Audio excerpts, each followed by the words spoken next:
தேசத்திற்கு எங்களை அழைத்து கொண்டு போய் அதை நமக்கு கொடுக்கும்படி எங்களை அவ்விடத்திலிருந்து புறப்பட பண்ணினார். கரங்களை தட்டி ஆண்டவர் நம்ம நன்றி செலுத்தலாம். ஹல்லேலூயா, ஹல்லேலூயா, ஹல்லேலூயா, ஹல்லேலூயா. புத்திரனை நோக்கி நீ சொல்ல வேண்டிய காரியம் என்னவென்றால், நாங்கள் ஒரு நாள் எகிப்தில் அடிமையாயிருந்தோம். இன்றைக்கு அநேக வீடுகள் இருக்கிறது, பட்டணங்கள் இருக்கிறது. கானான் தேசத்திலே பாலும் தேனும் ஓடுகிற தேசத்தில் இருக்கிறீர்கள் என் பிள்ளைகளே. ஆனால் நாங்கள் இருந்த இடம் எங்கே என்றால் அடிமைத்தனத்தின் ஜீவியத்திலே வாழ்ந்து வந்தோம். சாப்பிடுவதற்கு வழி இல்லாமல் வாழ்ந்து வந்தோம். மற்ற பார்வை நிமித்தமாக அடிமைத்தனத்திலே வாழ்ந்து வந்தோம். எனவே அந்த புத்திரரை பார்த்து சொல்ல வேண்டும், இன்றைக்கு இருக்கிற காரியத்தை நீங்கள் பார்க்க வேண்டாம். ஒரு காரியத்தை நீங்கள் மறந்து போகக்கூடாது. நம்மை இப்படி அடிமைத்தனத்திருந்த நம்மை பிதாவாகிய தேவன் மோசே என்கிற மனுஷனை அனுப்பி பலவித அற்புதங்களினாலும் அடையாளங்களினாலும் பார்வனுடைய வீட்டிலே கொடிய பந்தங்களையும் நோய்களையும் வாதைகளையும் அனுப்பி 10 விதமான வாதைகளை அனுப்பி உங்களை அடிமைப்படுத்தின அந்த கொடூரமான ஜனங்களை ஆண்டவர் அழித்து அந்த இடத்திலிருந்து பலத்த கையினாலே அவர் நம்மை புறப்பட பண்ணினார் என்பதை என் புத்திரனுக்கு சொல்ல வேண்டும் என்பதை, அந்த சுவிசேஷத்தை நீ மாத்திரம் வைத்தால் போதாது. உன் வரும் நாட்களிலே உன் பிள்ளைகள் வளர்ந்து வரும் பொழுது, பட்டணங்கள் நிரம்பி இருக்கும் பொழுது, கர்த்தரை மறவாதபடிக்கு உன்னை அழைத்து வந்த, உன்னை தெரிந்து கொண்ட, உன் அடிமைத்தனத்திலிருந்து மீட்டு கொடுத்த உன் ஆண்டவரை உன் பிள்ளைகள் மறக்க கூடாது என்பதை நீ அவர்களுக்கு சொல்ல வேண்டும் என்கிற சுவிசேஷத்தை அன்றைக்கு அவர் எழுதி வைத்தார். ஹல்லேலூயா. இன்றைக்கு நம்முடைய பிள்ளைகளை பார்த்து நாம் என்னையா சொல்லுகிறோம்? நம்முடைய வாழ்க்கை குறித்து பேசுகிறோமா? நம்முடைய ஆண்டவரை குறித்து பேசுகிறோமா? நம்முடைய பிள்ளையிடத்தில் சொல்வதெல்லாம் உலகத்தை காட்டி கொடுக்கிறோம். இனி இன்ஜினியராக மாற வேண்டும், டாக்டராக மாற வேண்டும், பெரிய வீடுகளை கட்ட வேண்டும், நீ படித்து வந்தால்தான் இத்தனை லட்சம் வரதட்சணை வாங்க முடியும், இப்படி உன் வாழ்க்கை அமையும் என்று சொல்லி உலகத்தை தான் காட்டி கொடுக்கிறோம். பாவத்தை காட்டி கொடுக்கிறோம், சாபத்தை காட்டி கொடுக்கிறோம். ஒரு காரியத்தை மறந்து போது நிமித்தமாக தான் ஆண்டவர் சொல்லுகிற ஒரு காரியம், நீ சுவிசேஷத்தை பிரசங்கிப்பது உன்மேல் விழுந்த கடமை. இந்த சுவிசேஷத்தின் போவாயானால் நான் உன்னிடத்தில் கணக்கு கேட்பேன் என்று ஆவியானவர் தெளிவாக இந்த வேதத்தில் எழுதி வைத்திருக்கிறார். தேவனுடைய பிள்ளையே, நாம் ஏன் ஐயா சுவிசேஷம் அறிவிக்க வேண்டும்? நாம் ஏன் இயேசு கிறிஸ்துவை குறித்து மற்றவர்களுக்கு போதிக்க வேண்டும்? தேவனுடைய பிள்ளையே, 200 ஆண்டுகளுக்கு முன்பதாக 1806வது ஆண்டு ரிங்கல் தோபை ஐயர் ஒரு மிஷனரியாக கன்னியாகுமரி மாவட்டத்திலே இயேசு என்றால் என்ன என்று தெரியாமல் இருக்கும் பொழுது, இயேசு என்றால் என்ன என்று பேசுகிற அளவிற்கு கிறிஸ்தவமே இல்லாமல் இருக்கும் பொழுது, அவர் கடந்து வரும் பொழுது நம்முடைய நிலைமை எப்படிப்பட்டதாக இருந்தது, நம்முடைய பிதாக்களுடைய நிலைமை எப்படிப்பட்டதாக இருந்தது, நம்முடைய காரியங்கள் எப்படிப்பட்டதாக இருந்தது. ஒன்று, உயர் ஜாதிகள் மத்தியிலே அடிமைகளாய் வாழ்ந்து வந்தோம், அடிமையின் ஜீவியத்தை வாழ்ந்து வந்தோம். பேச நமக்கு அதிகாரம் கிடையாது, எழுந்து நிற்பதற்கு நமக்கு அதிகாரம் கிடையாது. உயர் குலத்து ஜனங்கள் கடந்து வரும் பொழுது ஆண்கள் மேல் சட்டை அடையக்கூடாது, தோளில் போட்டிருக்கிற டவலை எடுத்துக்கொண்டு இடுப்பிலே கட்டிக்கொண்டு அவர்கள் நடந்து வரும்போது பணிந்து நிற்க வேண்டும். அதுபோலதான் பெண்களுடைய நிலைமை என்ன? மேல் ஜம்பர் அணியக்கூடாது, மேலாடை அணியக்கூடாது. அவர்கள் எல்லாவற்றையும் அவர்கள் வரும் பொழுது அவர்களுக்கு முன்பதாக தலை குனிந்து நிற்க வேண்டும். இப்படிதான் ஐயா பெண்களும் ஆண்களும் அடிமைகளாய் வாழ்ந்து கொண்டிருந்தோம். அது மாத்திரமல்ல, ஒரு வீட்டுக்கு நீங்கள் போனாலும், நம்முடைய முன்னோர்கள் வீட்டுக்கு போகும்போது பனை ஏறினார்கள், விவசாயம் செய்தார்கள், உழவு தொழில் செய்தார்கள். ஒரு வீட்டுக்கு போனாலும் அவர்கள் வெண்கல தட்டிலே சாப்பிடுவார்கள். நம்முடைய முன்னோர்களுக்கு அவர்கள் கொடுத்தது சிரட்டையிலே கஞ்சி, இல்லை என்றால் மண் தொட்டியிலே தான் கஞ்சி. ஒரு நாய்க்கு போடுவது போல நாயை மதிப்பதை காட்டிலும் நம்மை கீழ்த்தரமாய் மதித்து நம்முடைய ஜனத்தை, நம்முடைய முன்னோர்களை அடிமையாக்கி வைத்திருந்தார்கள். எந்த அரசாங்கம் நமக்கு உதவி செய்யவில்லை, எந்த மனுஷன் நமக்கு உதவி செய்யவில்லை. உதவி செய்தது என்ன? வெளிநாட்டிலிருந்து வந்த மிஷனரிகள் சுவிசேஷத்தை அறிவித்த நிமித்தமாக, சுவிசேஷத்தை இந்த தேசத்துக்கு கொண்டு வந்தபடியினாலே நாம் பள்ளிக்கூடத்தில் படிக்க கூடாது என்று நம்மை உயர் ஜாதி ஜனங்கள் காலெடுத்து மிதித்து வெளியே அனுப்பும் பொழுது மிஷனரி ரிங்கல் தோபை அவர்கள் ஒவ்வொரு வீட்டிலும் சென்று அவர் சுவிசேஷத்தை சொல்ல ஆரம்பித்தார், படிக்க கற்றுக் கொடுத்தார். தேவனுடைய பிள்ளைகளே, அவருக்கென்று வருகிற மிஷனரி பணத்தை வைத்து அவர் சாப்பிடுவதற்கு லண்டன் மிஷனரி சங்கத்திலிருந்து நம்முடைய CSA ஆர்கனைசேஷன் லண்டன் மிஷனரி சங்கம் மூலமாய் உருவாக்கப்பட்டது. அங்கிருந்து வந்த அந்த பணத்தை எடுத்து நம்முடைய ஜனங்கள் உயர்குல மக்கள் ஏதாயிலும் நம்முடைய ஜனத்திற்கு வியாதியோ பிரச்சனை வந்துவிட்டால் உயர் ஜனத்தின் மத்தியமே கை கட்டி நிற்பார்கள். உடனே சொல்லுவான், உன் பிள்ளை இத்தனை வருஷம் அடிமையா இருக்க வேண்டும், எழுதித்தா என்று சொல்லிவிட்டு அவர்கள் எழுதி இவளை கையெழுத்து கை நாட்டு வாங்கிவிட்டு பணத்தை கொடுப்பார்கள்.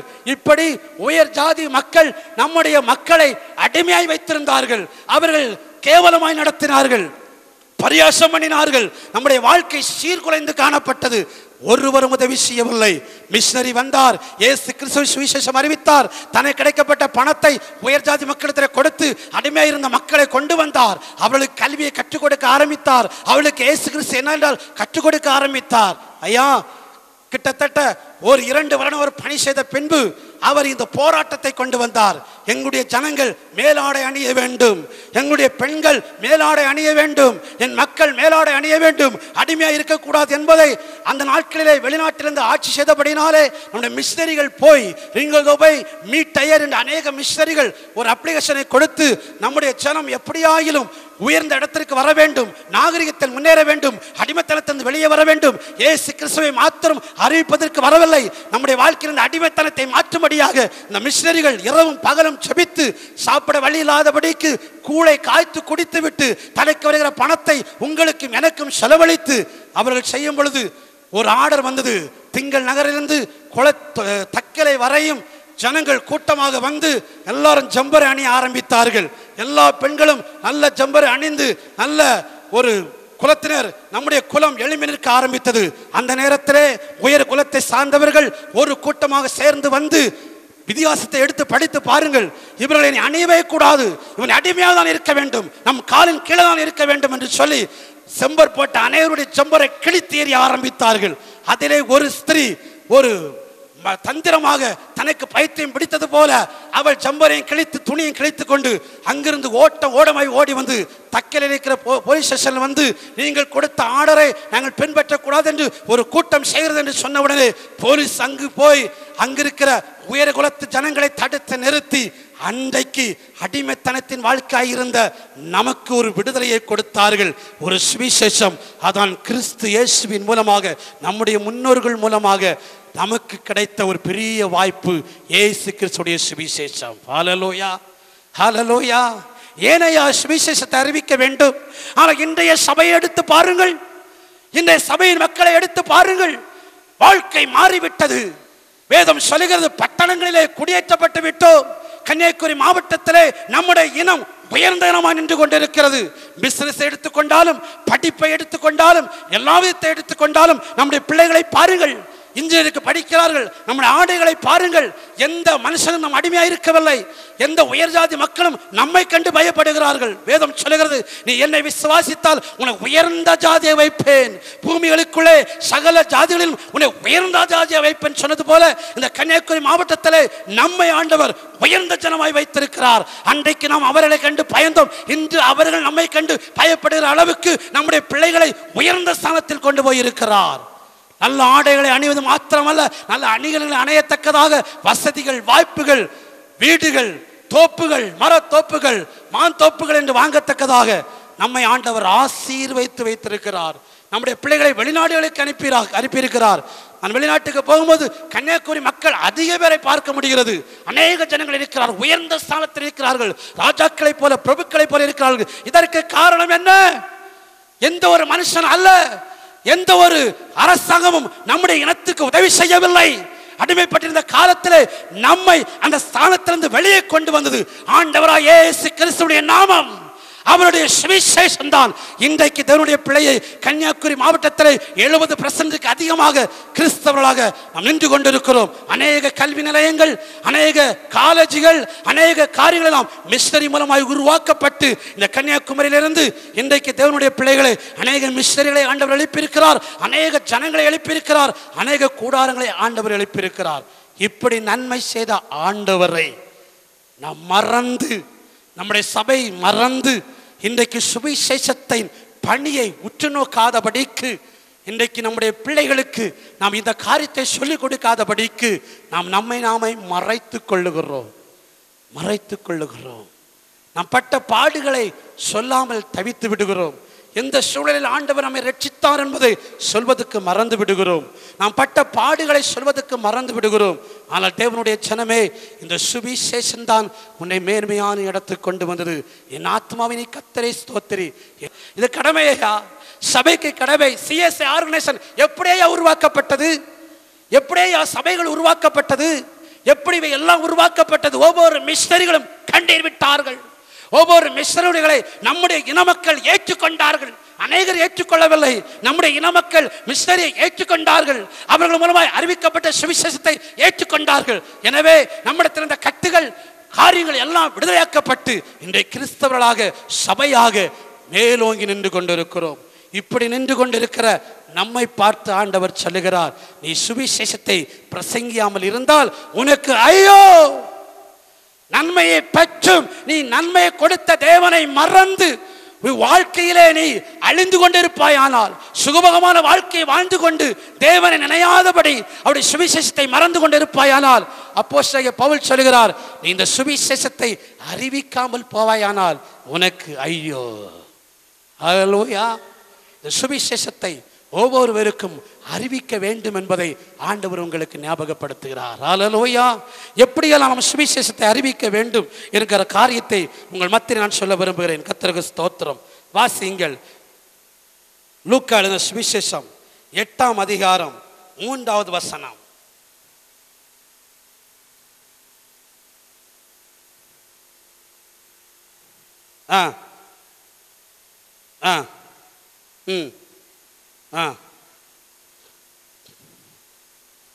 தங்கள் ஆஸ்திகளினால் அவருக்கு ஊழியம் செய்து கொண்டு வந்த, ஹல்லேலூயா, ஒன்றுமில்லாமல் இருந்த நம்மை சகல தோட்டங்களையும் சகல வேலைகளையும் சகல நாகரிகத்தையும் கொடுத்து ஞானமற்றிருந்த நமக்கு, அடிமைத்தனத்தில் வாழ்ந்து கொண்டிருந்த நமக்கு ஏதோ ஒரு விதத்திலே நாம் கர்த்தரை அறிந்து கொள்கிற ஒரு பாக்கியத்தை ஆண்டவர் நமக்கு கொடுத்து, நல்ல ஒரு ஆலயத்தை கொடுத்து, நமக்கு ஞானத்தையும் கிருபையும் கொடுத்து, நம்ம நன்றாக படிக்க வைத்து, நல்ல வேலையில் அமர பண்ணி உயர்ந்த ஸ்தலங்களுக்கு கடந்து வரும் பொழுது ஆண்டவர் சொல்லுகிறார், உன்னை போல் இருக்கிற ஜனங்களை சந்திக்கும்படியாக 200 ஆண்டுகளுக்கு முன்பதாக நாம் இருந்த ஸ்தானத்திலே இந்திய தேசம் முழுவதிலும் வட இந்திய பட்டணத்திலேயும் நம்மோடு இருக்கிற அநேக ஜனங்கள் மத்தியிலையும் உன்னை போல் அடிமைத்தனத்தில் இருக்கிற ஜனங்களை நீ ஒருபோதும் மறவாதே என்று எழுதப்பட்டிருக்கிறது.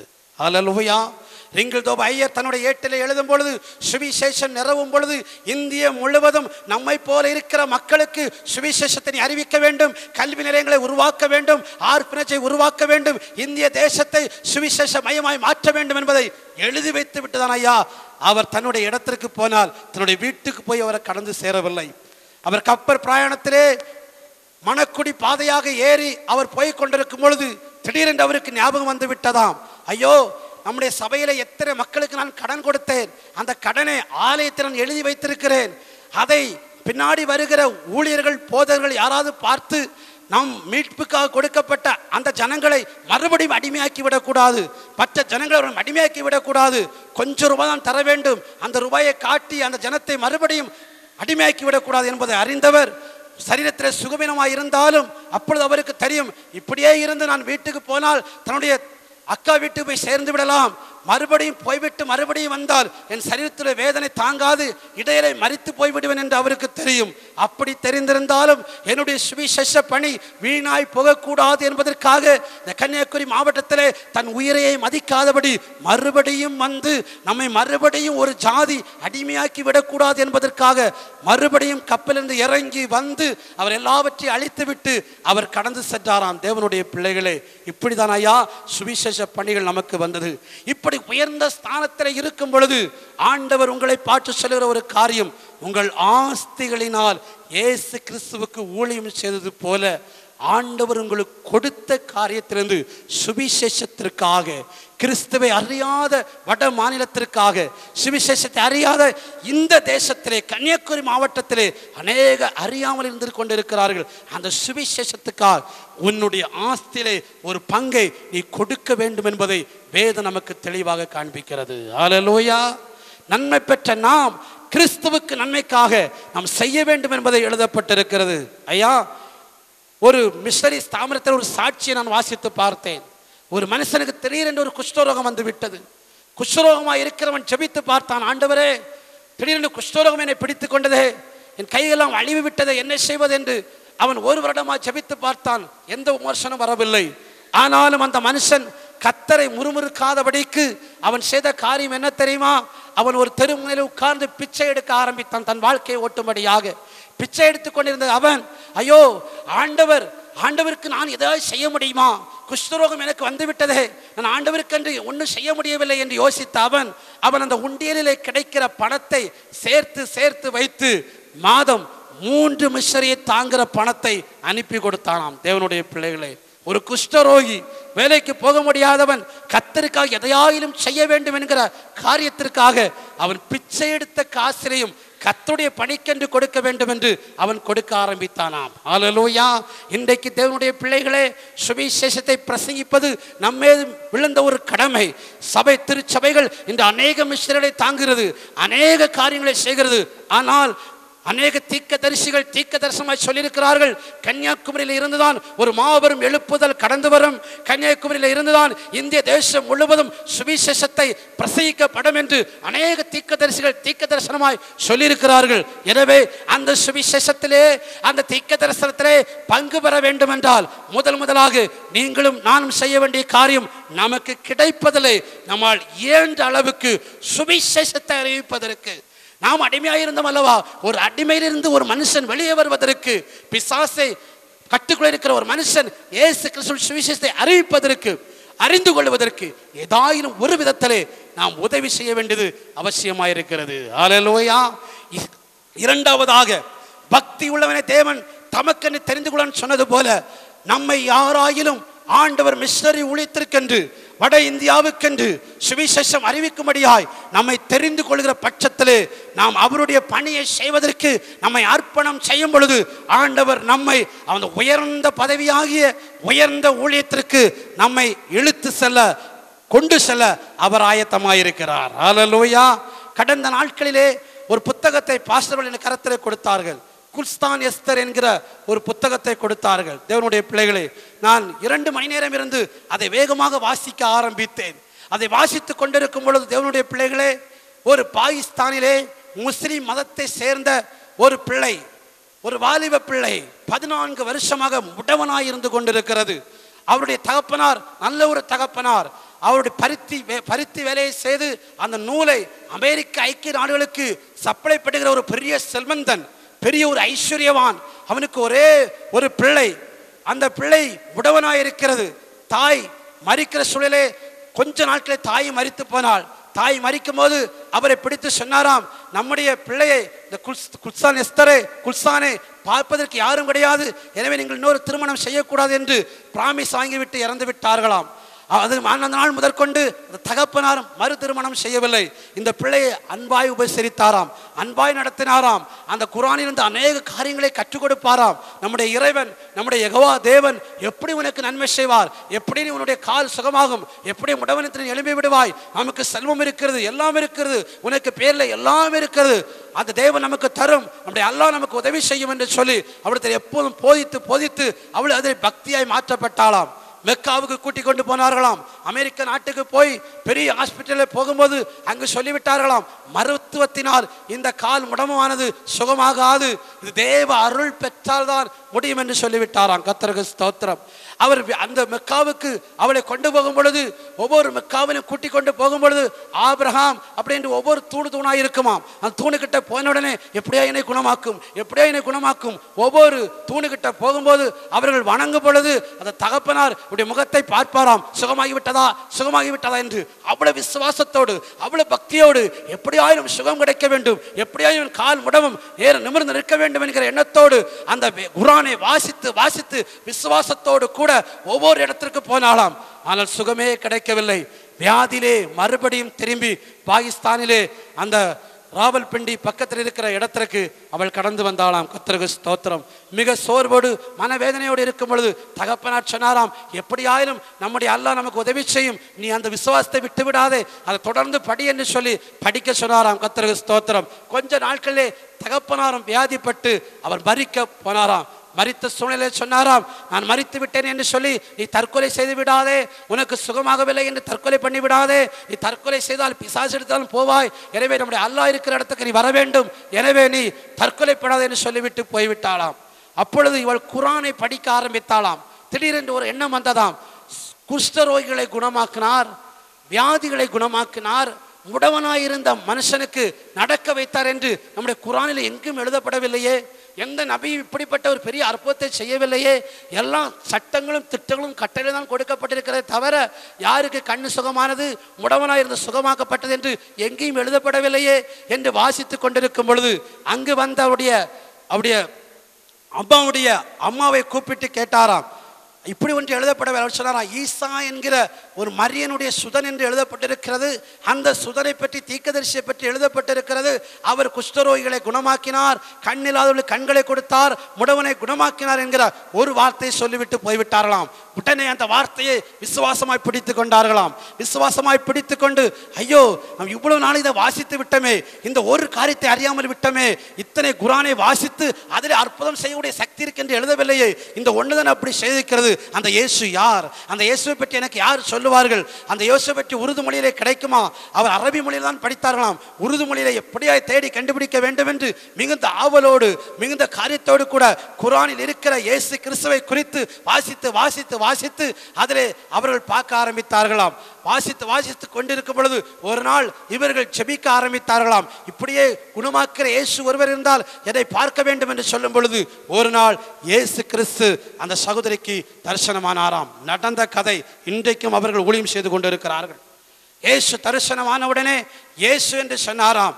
சொல்லிவிட்டு பரமண்டல ஜபத்தை அவர் முழுவதும் சொல்லி கொடுத்தாராம். பரமண்டல ஜபம் அவர்களுக்கு தெரியாது, இந்த ஜபத்தை செய்ய முடியாது சொல்லி கொடுத்தாராம். அந்த பரமண்டல ஜபத்தை மனதில் ஆக்கி கொண்டு டெய்லி அந்த பரமண்டல ஜபத்தை அவர்கள் பேச ஆரம்பித்தார்களாம், சொல்ல ஆரம்பித்தார்களாம். சொல்ல சொல்ல சொல்ல இவருடைய மனதில் ஒரு பெரிய சமாதானம், சந்தோஷம் வந்தது. இன்னும் கால் சரியாகவில்லை, அவர்கள் அந்த ஜபத்தை சொல்லிக்கொண்டே இருந்தார்களாம். கர்த்தருக்கு ஸ்தோத்திரம். ஜபத்தை பேசி கொண்டிருக்கும் பொழுது அடுத்தபடியாக அவர்கள் பேச ஆரம்பித்தார்களாம், ஆண்டவரிடத்தில் பேச ஆரம்பித்தார்களாம். என் காலை சுகமாக்கும், முடவரை சுகமாக்கும் என்று சொல்லும் பொழுது ஒரு நாள் ஆண்டவர் அவனுக்கு